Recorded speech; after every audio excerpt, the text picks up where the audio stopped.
সফলতার কোনো শর্টকাট হয় না, হয় অনেক কাঠখড় পুড়িয়ে জীবন যুদ্ধের প্রতিটি অধ্যায়ে নিজেকে প্রমাণ করে করে একটু একটু করে আপনি সফল হবেন, একটু একটু করে আগাবেন। ইটস এ জার্নি, এটা কোনো ডেস্টিনেশন নয়।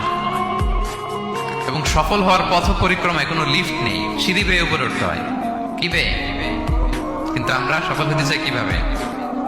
ডাইরেক্ট 100 তলায় তো আমি সফল, উপরে সবার উপরে আমি, এইভাবে চাই সফলতাটা। সবার উপরে উঠে যাব, গোল্ড মেডেল গলায় পরাই দিবে, আমরা সাকসেসফুল না। সফলতার রাস্তায় কোনো লিফট থাকে না, কি দিয়ে উঠতে হয়?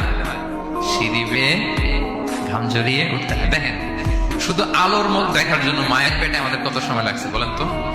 জাস্ট একটু লাইট, হ্যাঁ, 9 মাস 10 মাস সময় লাগছে শুধু একটু আলো দেখবো আমরা।